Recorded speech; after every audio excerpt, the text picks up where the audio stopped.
a kind of technical example of integrating with flash swaps on Uni v3. So that's what we'll kind of go over. I have some diagrams and some code snippets and things like that. And then at the end, we can leave some time for questions, or, you know, feel free to kind of jump in with things if you have questions as we go. Cool. So let's get started. I think to begin with, we'll sort of start with kind of like a conceptual understanding of flash swaps and, you know, what they are and kind of what they mean in the context of Uniswap v3. And I'm trying to get it to actually just like click so I don't have to like scroll here. 1 second. There we go. Okay. Yeah, so we'll kind of just begin with like this kind of conceptual understanding of flash swaps. Essentially, a flash swap is kind of the name that we call a form of swapping that allows you to withdraw tokens with no upfront cost and then execute logic, just given that you actually end up paying those funds back at the end of the transaction. And we'll kind of go into like a simpler example at first before we get into a more kind of convoluted example at the end. So just to make this a little more clear, oh, I don't know why it's not, there we go. We'll start with this example. Essentially, if you guys have heard of kind of like arbitrage is like a really great example for flash swaps. But in this example, we have 2 pools, let's say. So we have one pool that's 1300 DAI ETH pool, so like the kind of like cheaper pool. And then we have another pool that's like the 1500 DAI ETH pool. You know, without even talking about flash examples, what we can see already is that there's an arbitrage opportunity, right? So we can buy ETH from the cheaper pool and then sell ETH on the kind of more expensive pool and gain plus 200. And this is sort of not kind of excluding talking about fees and all that kind of stuff, but you kind of get the idea. Now bringing in flash swaps, what you could do is actually execute this transaction without any upfront capital.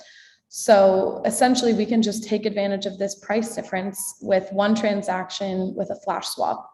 It's capital free because you actually don't really need to put capital up front. You can withdraw ETH from that first pool, execute a swap, and then pay back all within the same transaction. And so, yeah, that's kind of the advantage of doing flash swaps. And I think in this next example, we'll kind of, I'm going to go through a couple of diagrams with you guys to sort of set up a mental model for all the different pools and things that we're going to look at code for. But by the end, you will be able to hopefully understand how to call the actual flash function that Uniswap v3 core provides. Cool. Any questions here before we get started with the more complex example? Great. All right, so in this example, we're going to be talking with 3 different pools. Each of the pools are Uniswap v3 pools of ETH and DAI with different fee tiers. So just as a reminder, with Uniswap v3, each pool is defined by a token 0, a token 1, and then a fee tier. So in each of these 3 pools, we kind of get all the different fees. We cover all the different fee tiers. And this is a fairly not practical example. Like you normally probably wouldn't see this actually in production, but I think it really covers a cool example of flashing. So yeah, in these 3 pools, we have 3 different prices. So we have a 1500 ETH DAI, 1000 ETH DAI, and a 2000 ETH DAI, and we're going to be executing ARB opportunities across 2 of the pools. So you can see here, in the first pool, we can withdraw 1 ETH and 1500 DAI. And we'll kind of not really talk about the fees right now and just kind of assume it's kind of baked into withdrawing and the price and all of that. but you'll see later in the code how we ensure that this is going to be like a profitable swap. So the first step is to withdraw 1 ETH and 1,500 DAI. We'll end up swapping 1,500 DAI, and we'll swap the other 1 ETH across these other 2 pools. And so in the end, you're going to get 1.5 ETH in the first pool, and you're going to get 2,000 DAI out of the second pool. So it's 1,500 DAI for 1.5 ETH in pool 1. This is the one at the top. And then it's 1 ETH for 2,000 DAI in pool 2 at the bottom. So you actually end up with some profit here. You'll pay back the original pool 0 over here on the left, 1 ETH, leaving yourself with 0.5 ETH profit. And then you'll pay back the original pool 1,500 DAI, leaving yourself with a 500 DAI profit. Does this kind of make sense, or any questions here? Essentially, this is the entire scheme of what we'll be coding. So if we don't understand this yet, then it might be harder to look at the code later. So if there's any questions, feel free to shout it out.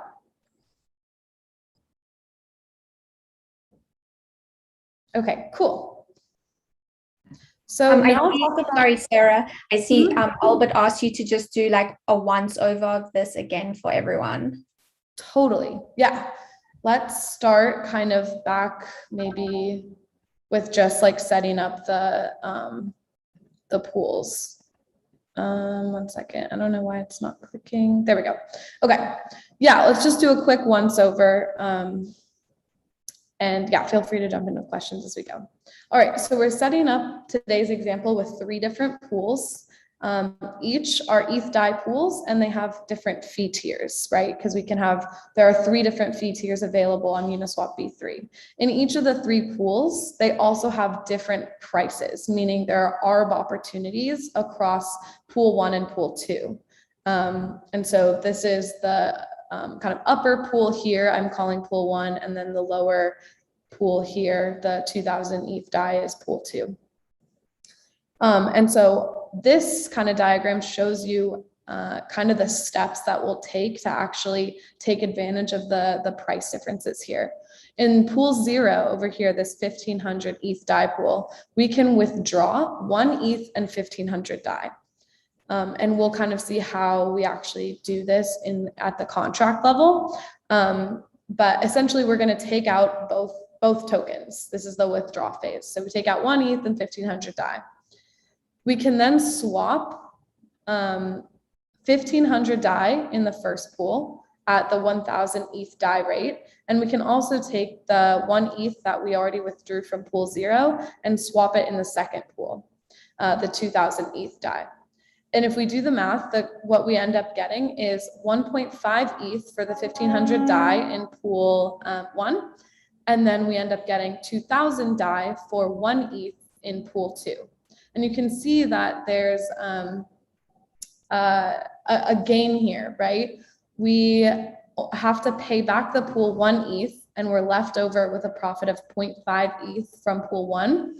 And then in the bottom, we only have to pay pool 0 1,500 DAI, so we're left over with a profit of 500 DAI.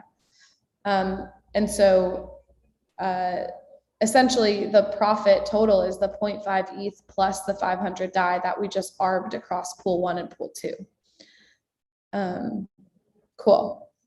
Any questions here? It was sort of just another quick like once over of how we're using these 3 different pools and taking advantage of their price differences.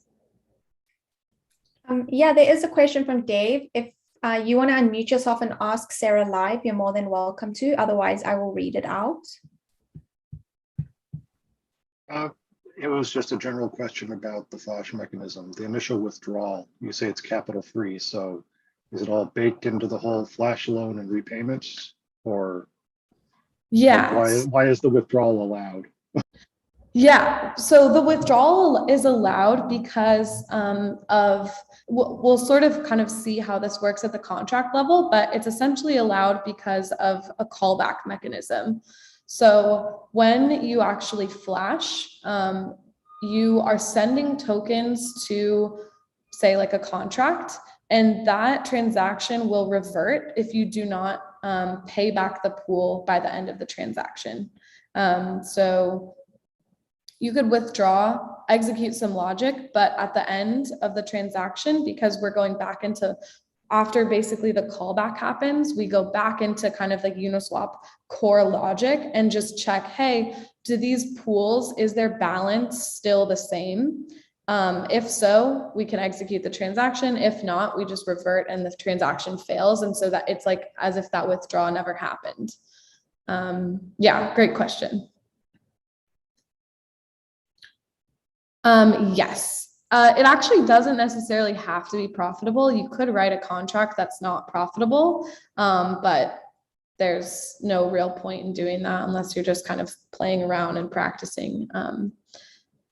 But in the contract that we'll look at in a second, we actually have a profitability check, like a very simple one, but we'll see how that works. Cool. So yeah, let's kind of dive into setting up the actual contract. We'll talk about, so I already mentioned a little bit about this sort of like callback structure, but essentially how swaps and flash swaps on UniV3 work is through a callback implementation.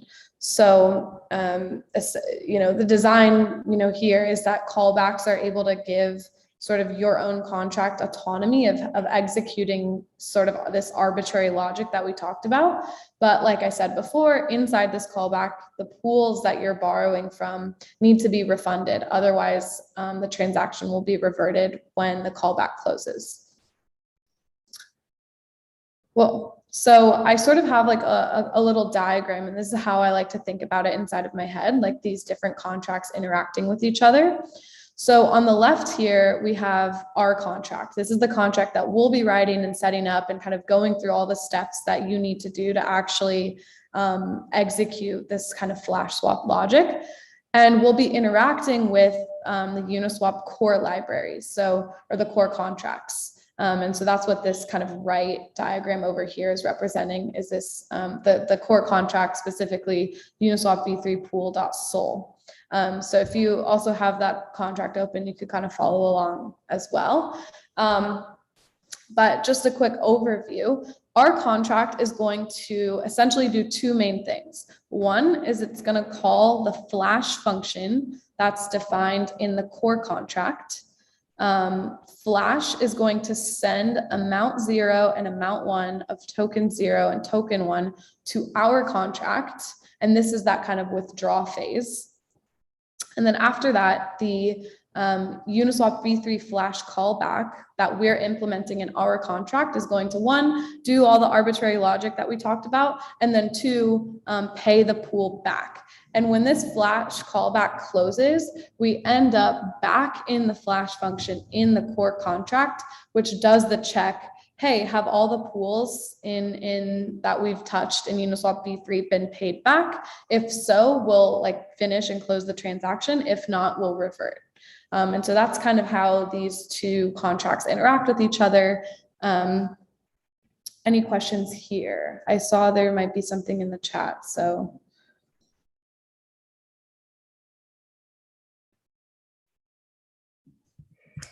Yeah, there's a question from Gideon who says, does the flash modify the liquidity of the pool in between the loan and the repayment? No, because the transaction only goes through at the end. So like during the, when we're inside our contract executing all of our logic, the liquidity in the pool hasn't actually changed. All of this happens atomically, right? So all of the logic here is going to be one transaction that changes that state in one go. So it borrows and then executes and then repays, like all in one, if that makes sense. So in particular, like this, sorry, I talk now. In particular, the state of the of a Uniswap contract is not modified, right? If I call like the pool.liquidity, the number is the same, like it's not affected by that, right? Yeah, you'll have to pay gas fees, but you won't have to pay the like LP fees essentially if it reverts, right? Because you wouldn't have interacted with the pools if it reverts. Cool. Can we step in for questions? Sorry, what was that? Can we step in for questions or should we wait till the end? Oh, you can step in if you want. And I'll also leave time at the end too. Okay, just a very quick question, and maybe this might be better asked at the end, but if a transaction that includes a flash swap is in a block that is uncled, does a transaction then, I mean, does it still execute as one transaction in the uncled block, or does it exist as a single transaction in the uncled block, or can it be split up into I bits? think I'm not 100% sure, but I think it's just one transaction. Okay, thank you. But yeah, I'm gonna have to double check on that one. Thank you. Great question though. Cool. So yeah, I think if this kind of makes sense, we can kind of go into some of the code snippets of just how, what is the actual logic that we're calling and what are the functions we're calling with the Uniswap v3 pool.sol contract. Oh, actually, this is a good slide to maybe just put all of this logic kind of back in that mental model of the diagram we saw earlier. This withdraw phase happens inside of Flash when we call the Flash function that exists in the core contract. And then the callback, in the callback is when we're actually executing the two swaps that we talked about earlier. So this is just a great slide for if we need to kind of refresh on the mental model, like what's actually happening here, and like what stages are happening in what contracts. So we can come back to this at the end too, after we've kind of looked at the code. All right, so in the contract that we're setting up, we essentially create a pool and then call Flash on the pool with the parameters. The first parameter is the recipient. So we put the address of this contract as the recipient so that we receive the withdrawn tokens. Like our contract wants to custody these tokens now. We also send the amounts of the token 0 and token 1 because that Flash needs to know, okay, how much are we withdrawing of each of the tokens? And then we're going to send this ABI encoded data. This essentially is just data that we want our callback to have. And so you can see on the right-hand side here, we have this Flash callback data struct that has the amounts. We need the amounts inside of the callback to know how much to repay the pools. We also have a payer. So this is the message.sender. So who is going to be taking profits at the end.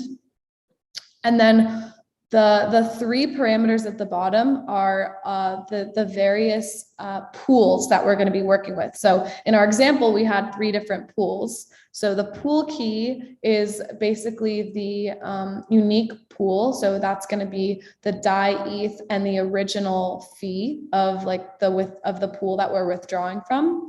And then pool fee 2 and pool fee 3 specify the other 2 fee tiered pools that we'll be working with, basically in taking advantage of the ARB opportunity. And all of this data, we don't really touch inside of Flash. It's just being passed to Flash so that we can ingest it into the callback, which is called inside of Flash. So that's kind of the first step is let's initiate Flash. The second step is actually implementing the V3 Flash callback. So in implementing the V3 Flash callback, we'll define a function, Uniswap V3 Flash callback, that takes in a fee 0, a fee 1, and data. And this data is just going to be this Flash callback data here that we defined earlier. The fee 0 and fee 1 are computed by the Flash function. And that just tells us what fees we owe essentially on token 0 and token 1 when we repay the original pool. So kind of getting into the logic here, the first step is kind of just some setup. So let's decode this data parameter, which is the flash callback data. And again, just a quick reminder, that's kind of the amounts that we've withdrawn, the original kind of payer or the person who's going to be collecting the profits, and then the three kind of defining features of the pools that we're working with. And then we'll also verify the callbacks. We want to make sure that this callback is coming from the original pool. So we have the factory address and the pool key of the original pool that we're withdrawing from. We'll approve the swap router to actually ingest token 0 and token 1. Essentially, we need this because we're going to be swapping token 0 and token 1, right? And that's kind of goes back to this diagram here. The swap router handles all this kind of like swap logic. So we're going to approve them to spend token 0 amount 0 and token 1 amount 1. And that's the 1500 DAI and the 1 ETH from this diagram. Cool. So here is actually kind of a somewhat of a profitability check, which is amount 1 min and amount 0 min are like the minimum amounts we want to receive from the swapping, because it's the amount 1 plus the fee that we owe and the amount 0 plus the fee that we owe. If we receive less than this, we'll be losing money, right? So we'll do kind of like some profitability checks here with that. Cool. So now we're ready to like actually execute our first swap. So we call exact input single. This is just one of the swap functions that we have available in the core contract. There's a couple of different ways you could swap. This is an exact input swap. So essentially we're just, we will be sending the contract an exact input. So for some input, just give us the exact out, the maximum amount out for this swap.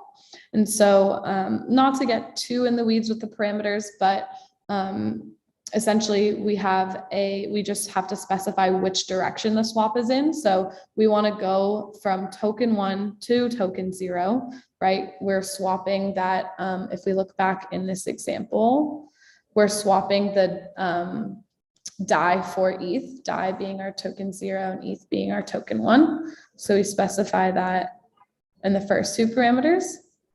And then our fee, and then so for here we're doing the pool with fee tier 2. The recipient is this address, right? So we want to hold the tokens that come from this swap. The deadline is sort of just arbitrary. In this example, we set it to like far in the future. In production, you probably wouldn't do that, but just for this example. And then our amount in is the amount 1, and then our amount out minimum we set to amount 0 min, which is what we just calculated back here. Essentially, that just says like if we don't get at least the amount 0 min, then revert the swap, and actually just will revert the entire transaction. And then this last parameter here, the square root price limit x96, essentially just specifies at what price do we want to swap up until. Only really advanced use cases would use this, and we set it to 0 here, which means we're willing to swap up to kind of like any price, up until any price. And then same for this amount out 1, instead of token 1 to token 0, we're going to be going token 0 to token 1. And so that's what this bottom kind of swap is doing here. We're going, instead of going DAI to ETH, we're going ETH to DAI. And kind of it's the same parameters and such, just the only thing that changes is just we're using a different pool. So that's why we set the fee tier to be the pool fee 3 instead of the pool fee 2. And so after these execute, we now have a parameter amount out 0 and amount out 1, which should strictly be greater than the kind of original amount 0 and amount 1 that we have withdrawn. So If this is sort of doing the pay back to the contract, right? So if our amount 0 min and our amount 1 min, which are the amounts that we owe to the original pool, and I'll just go back here to convince you of that. Amount 1 min and amount 0 min are the amount 1 plus the fee and the amount 0 plus the fee. So this is what we owe back to the original pool. If what we owe back to the original pool is greater than 0, then let's pay the pool the amount minimum of token 0 and the amount minimum of token 1. And then we can pay the profits back to message.sender. So if the amount out 0 is greater than amount 0 min, meaning there are profits, let's calculate that profit and then pay that profit back to the message.sender, which we have in that kind of like flash callback data, right? We encoded that as the payer. And then same for token 1. Cool. So that's actually the last step. I know we went a little bit fast there, so I'll leave some time for questions. Yeah, and feel free to just kind of unmute and talk out loud if you want. Yeah, I see there are a couple questions that came in the chat. I'm not sure if Varun feels comfortable unmuting and asking the question live. I don't mind. Thanks for giving me the opportunity. So I guess 2 questions I had were, is there a way to calculate gas fees? I mean, sorry, not gas fees, the loan swap fees ahead of time? Well, yes, I think the fees are going to be equivalent to, it depends on what pool you're working with. So, okay.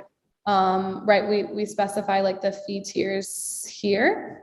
So it's just this, I'm pretty sure just this times the amount that you're borrowing will be the fees. But you can just look in the core contract and see how there's like a formula that they use to calculate the fees, depending on how much you're withdrawing and what pool's fee tier you're working with. So yeah, I mean, is your question like doing it off chain, like before I even like try to execute a swap, or doing it like during the actual swap? Well, I mean, you've already got a profit check in the code walkthrough you did. So I guess I just want to clarify, the fee that I'm referring to isn't the fee for executing a swap on a pool. It's the fee for borrowing or running a flash loan. Yes. Was that clear, my question? Okay, cool. Yeah, Okay. and that's all calculated inside of Flash. So that's why it's an input into where is it? It's an input into our callback. So this just tells us how much we owe from what we've borrowed. Gotcha. Okay.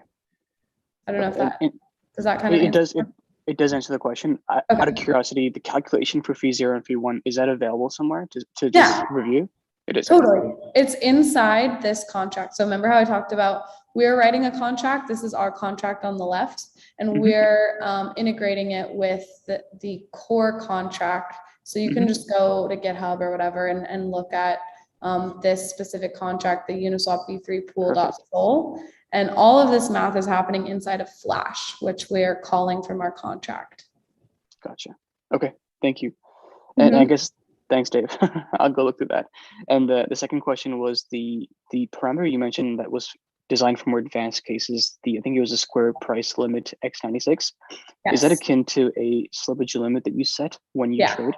Okay. Yeah, you can use it if you're like, totally. So how you would set it is like, you could do some like inline calculations or like setting a certain slippage that you'd want to adhere to. And then it would involve some other math and calculations to actually put it into this like square root price format. But then you could set that and it would be sort of like a slippage check or just like a price check in general, where you could add slippage into that calculation such that you won't swap past a certain price. And is the reason for including this check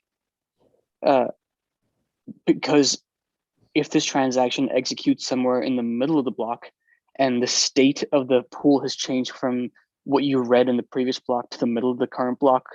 Is that why you have this check inside?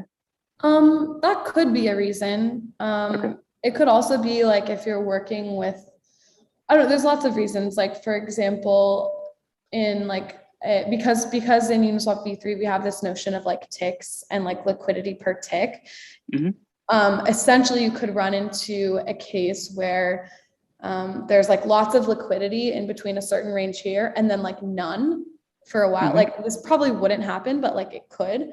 And so you're actually, how the algorithm works is like, we'll keep swapping you up the curve until your swap is like finished, right? And so if there's a range where there's no liquidity, then we'll actually like hop you to that next price. And so it's sort of like a safety check of like, okay, maybe it's actually not a great time to make that trade. Gotcha. Because you're going to be swapping across all these ticks or all these like ranges. And so it just sets like a boundary. But you don't, that should be like a very rare case because liquidity is usually distributed pretty normally across the current or the spot price. So. Perfect. Yeah. Thank you so much. I appreciate it. Sure.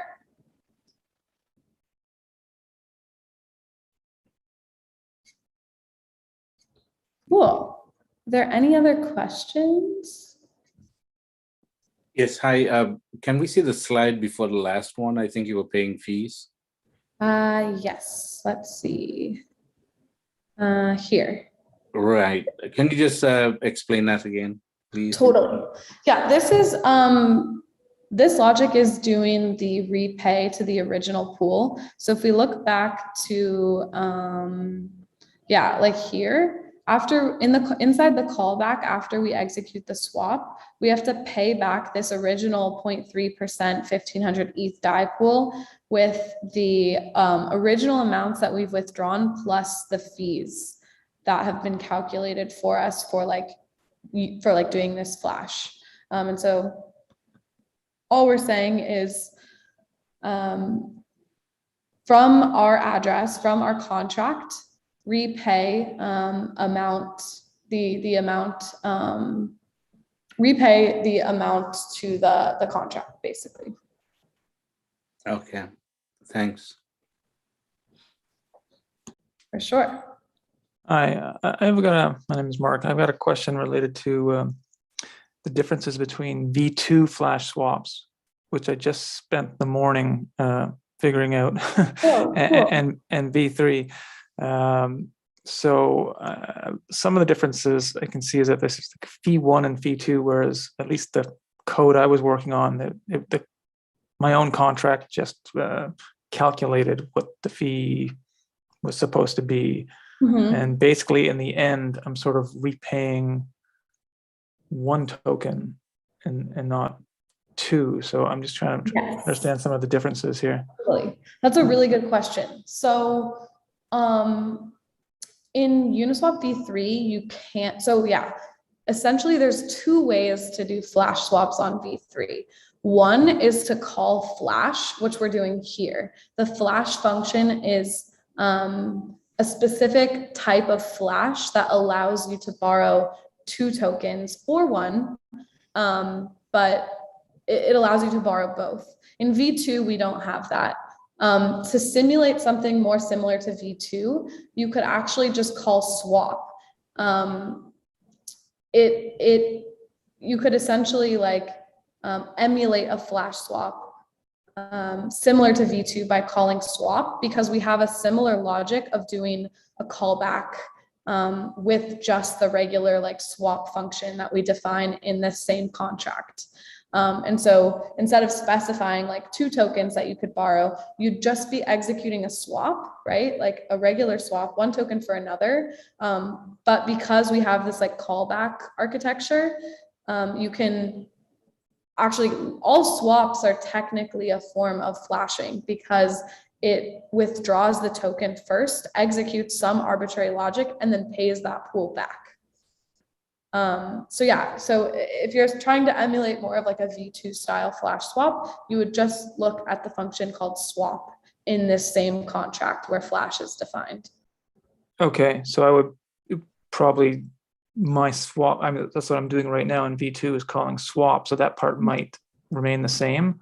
Yeah. But the callback would be different, right? So you would, right, you would have to go look at the how we implement you would have to write a contract that implements I forget what it's called. It's something different, but it's like Uniswap V3 swap callback or something like that. Right, yeah.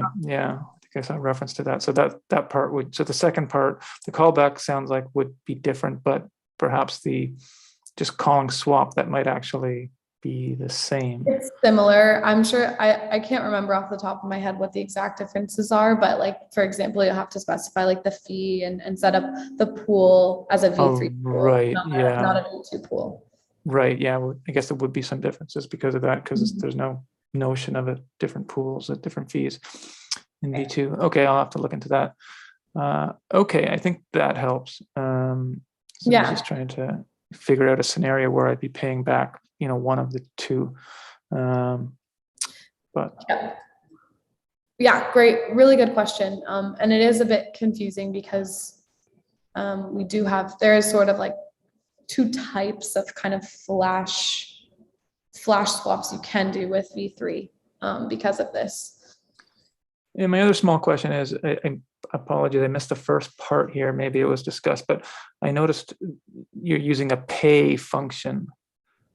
Yeah, I think that's just something we've defined in one of our, if you look at, I think the transfer helper contract, I think. Okay, that's where that's from. I was curious. Right, okay. I don't remember if that's specifically it, but. Okay, I'll look for it there. It's defined in one of our like libraries or something. Okay, thank you.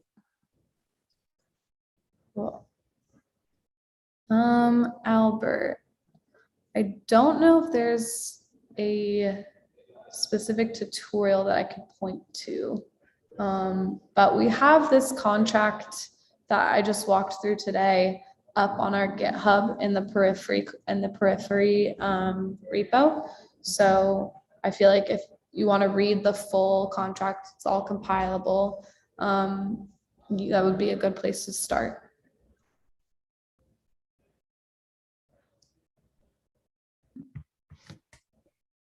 Cool. Has anyone else got any questions for Sarah? Sorry, one more question. Actually, I haven't asked that question before.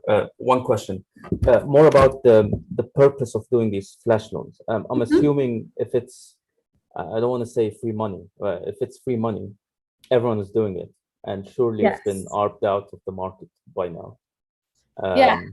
So is there an incentive to do it, other than, I'm assuming one of the reasons is to keep the pools in check, or keep the prices in line with the rest of the market. But is the incentive big enough for people to take that sort of risk? Yeah, I mean, the incentive is really just like the profit across pools, and like you could do this like across different protocols as well, right? So it doesn't just have to only be like Uniswap pools. So I think that there's a big enough incentive. I mean, people are running arbitrage bots all the time. I think the big thing is like they have to be really fast. So and because there are so many of these bots and such, it's probably unlikely that like, or maybe there's some open source like R bots and stuff, but probably unlikely that like you would beat a lot of the like big players that have been doing this for a while. But the incentive is still there, and it is really good because it keeps the prices like essentially you're arbing the price to the true price, right? So sorry, just you mentioned you need to be fast enough, but wouldn't you say in the blockchain world, where a block might take time to be mined and all the transactions to be processed, it's not as fast as, say, high frequency trading in the real world or in the traditional. Yes. So when you say fast enough, is that as in, I guess fast enough as in quick enough to recognize which pools can be arbed, and then fast enough to get your transaction in first, right? Because you're competing against other bots that have probably seen similar arb opportunities. Cool. Okay, that makes sense. And I guess that's where that's why some arb traders pay extra gas fees to get their transaction through. Right, Okay. right. And so that's another thing you have to think about too, is like when you're calculating your profits, like you still want to make sure that the profit is greater than all of these fees that you're paying combined, right? So that's like another thing that you could add on in your kind of implementation of flash swaps. Cool. Thanks. Cool. Great. There's just one more question from Lucas, which is, this work is on testnet or which? This contract specifically is not deployed, but it's open sourced. So you could deploy it on a testnet or play around with it if you want to. Cool. Thanks so much, Sarah. Yeah, thank you for that really great session, and thank you everyone for joining and for all the questions. If you want to connect with the Uniswap team, you can find them in Discord, and I'm sure Sarah will be more than happy to link me to the slides, and I'll be sure to share that with you as well. Cool. Thanks so much, Sarah. Cool. Thanks, guys. See ya.